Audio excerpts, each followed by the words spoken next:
Police की बड़ा action नजर आ रहा है। पुलिस ने बड़ी कार्रवाई की है। अनवर कादरी को भगोड़ा घोषित कर दिया गया है। कई दिनों से पुलिस को इसकी तलाश थी।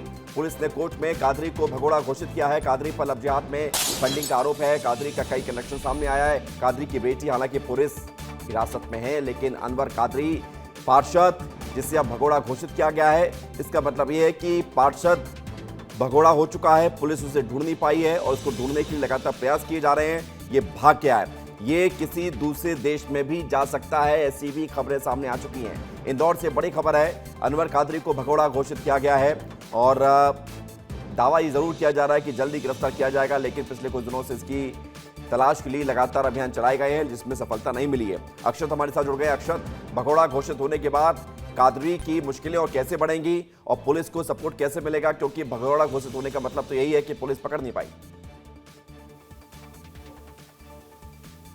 बिल्कुल विवेक, ये बहुत बड़ी खबर इस वक्त इंदौर से है कि पुलिस ने अनवर कादरी जो है लव जिहाद फंडिंग में जो आरोपी है उसे भगोड़ा घोषित कर दिया। और हमारे साथ मौजूद हैं additional DCP crime branch Rajesh Dandotiya ji. Sir, Anwar Qadri को भगोड़ा घोषित कर दिया है पुलिस ने।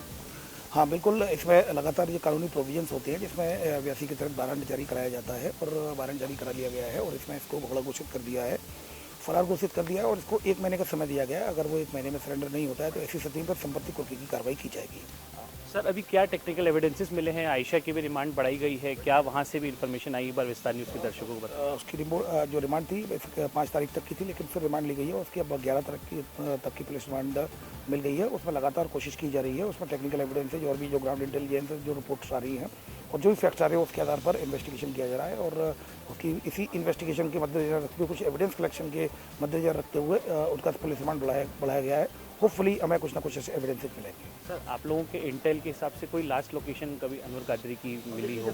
जैसा कि मैंने बताया था, दिल्ली जैसा कि उनकी बच्ची उनकी कनेक्शन में थी, तो कहीं ना कहीं लगातार जो भी इनपुट मिलते हैं तुरंत टीम वेरीफाई करती है। और दिल्ली भी टीम गई थी, लगातार जहाँ जहाँ इनपुट्स मिल रहे हैं वहाँ टीम जा रही है और वेरीफाई कर रही है।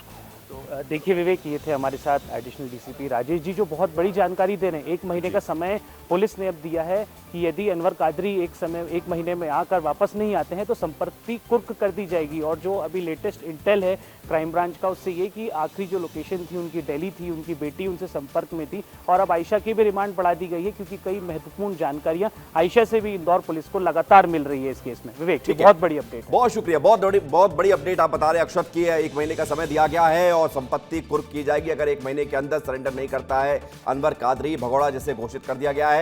आयशा अनवर कादरी की बेटी लगातार पुलिस की गिरफ्त में है, रिमांड पर ली गई है। तो जानकारी अक्षत हमें दे रहे थे इंदौर से।